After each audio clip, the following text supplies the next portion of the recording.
what branding really is just extending some of that timeline for the effectiveness of that marketing. So maybe year one, it doesn't look good. Year two, it looks okay. Year three, it starts to look great.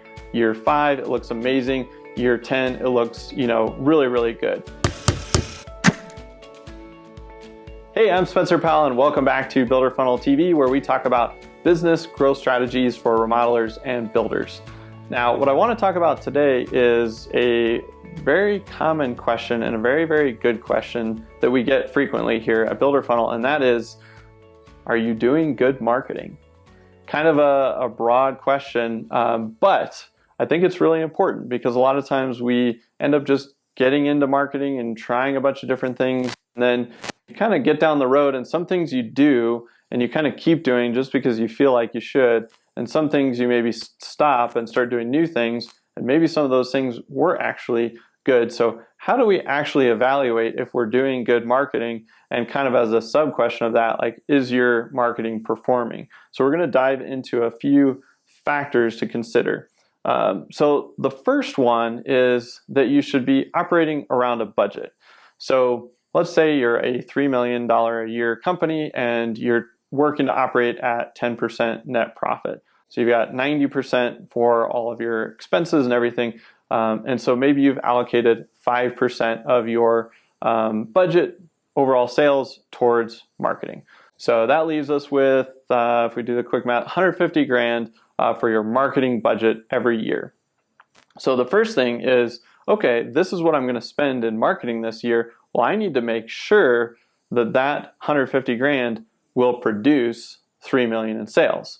Because if it doesn't, if it falls short and maybe you only do 2.8, well, now you're spending a larger percentage of your budget on marketing, and that starts to dig into your net profit. So you're going to lower your net profit. So that's one lens that you can look at your marketing through, is just, hey, this is the budget I created for my business this year, was around 3 million in sales, and I am, appropriately putting a percentage to marketing, 5%. So it's not like you're doing 1% or 2% or something like that. You said, hey, I'm going to spend 5%. I should be able to get 3 million in sales.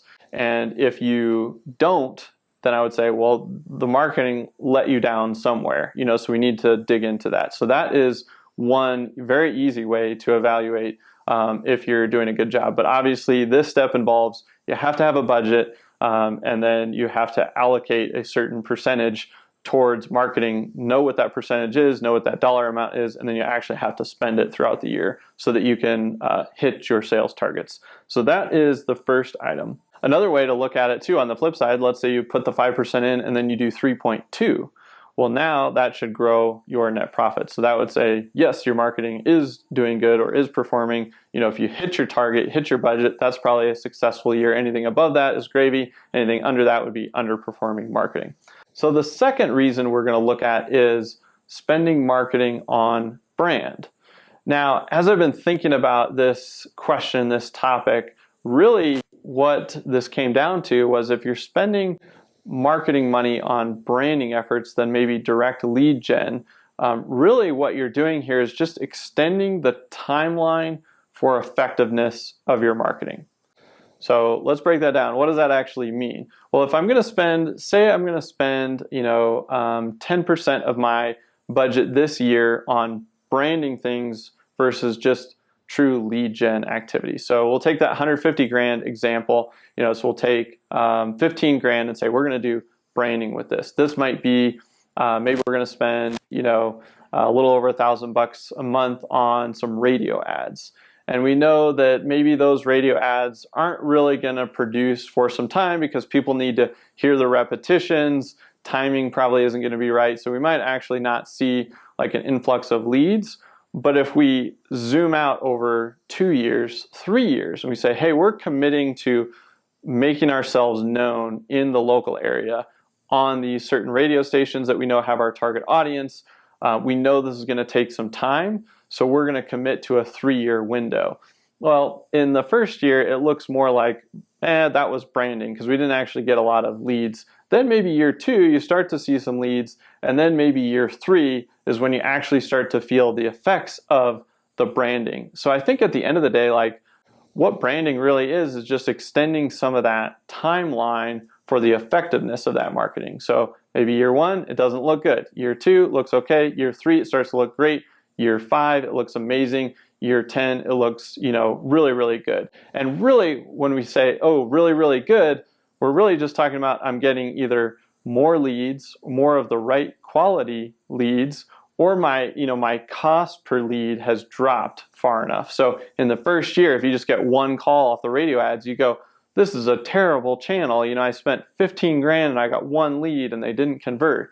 But then the next year you maybe get 10 leads, and then the next year you might get 40, and then it actually starts to pay off. So if you look at that cost, the cost per lead is going to go like this over time, with some of those branding channels. So I think that is what is kind of the tricky part in marketing, and kind of the artistic side, blended with the science and kind of the math side, is how do you know to commit to 3 years? And you could probably go and look up some branding statistics, and you can look at other companies that have done this really well. I always like to look at some of the large companies like, Coke and Nike. Like a lot of those, we know those as brands, and you probably see the brand all the time, but you're not actually purchasing all the time. But then maybe after a couple of years, you're like, I need some new shoes. Well, I trust the Nike brand. And so branding gives you the longer timeline of effectiveness, but it also gives you other components like trust and credibility. And if you see other people using or wearing the brand, then that is another component of like peer review or trust component. So that is something that I think you need to think about in conjunction with lead gen, which is like keeping everything moving in the day-to-day, but like what are you doing long-term as well to build brand. And so I think good marketing does have a branding component, and you sometimes have to chalk up a little bit of in the moment effectiveness to long-term branding and benefit. And that's why marketing is part art, part science, because if it was just pure science all the time, then everybody would have already figured it out, and everybody would be growing 10, 20, 30, $50 million companies every single year, because it'd be super easy. But obviously there's other components with marketing, and the trust component is a big one. So something to think about there as you think about,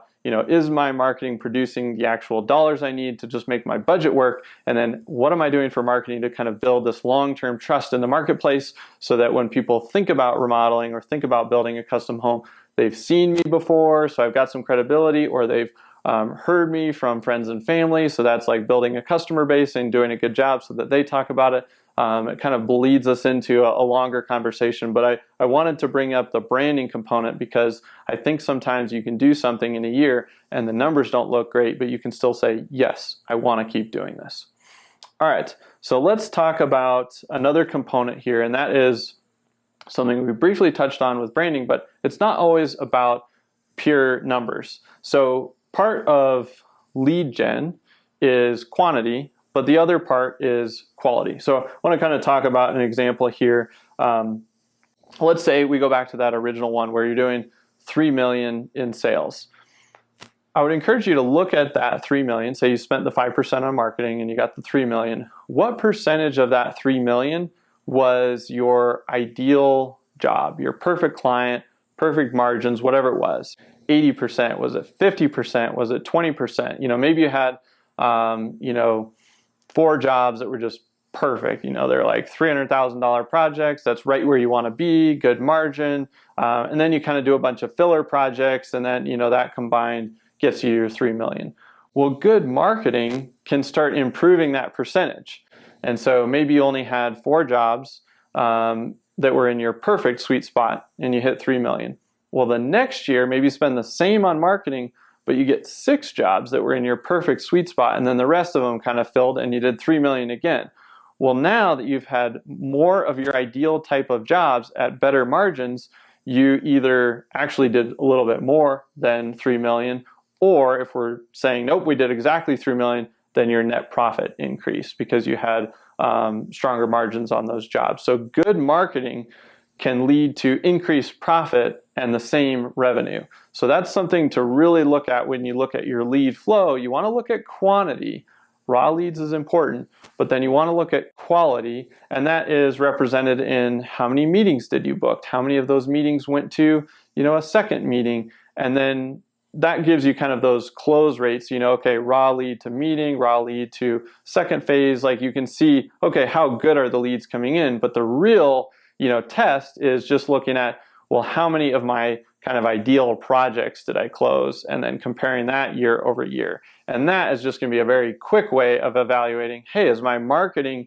doing a good job in attracting the right type of leads? You might actually have a decrease in revenue one year, but an increase in net profit if you're getting the right type of leads. So it's not always a numbers game in terms of just up, up, up, which is really fun to talk about. Hey, I did 3 million, now I want to do 3.5, and then I want to do 4. Well, you might actually go from 3 million to 2.5, but if you jack your margins way up, you might double your profitability and your take-home money if you're doing a good job with attracting the right type of projects. So don't sleep on that quality piece. You have to kind of look at all of these components, and I think that is a great example of thinking about how do you define quality. How many projects did you land in your ideal sweet spot at the right margins, and then comparing that year over year. All right, so if we're to just quickly summarize the few things we've talked about. One, you've got to have an overall budget, and then your marketing should be a percentage of that, and then does it help you hit your revenue goal? So if it's doing that, it's doing its job. Then you're going to look at, okay, am I doing anything in terms of branding for the long haul as a part of that marketing budget that maybe is not performing in this year, but it will perform in the next few years? And then the second layer to the numbers component is, okay, I'm spending a percentage on marketing. Can my marketing produce a better quality lead year over year, ultimately a better quality project, and is my profitability going up? And that is probably a good indication that you're doing some positive things on the marketing side as well. So that is a few tactical, components, things that you can look at to evaluate, is my marketing even any good? All right, guys, that's what I got for you today. See you next time on Builder Funnel TV.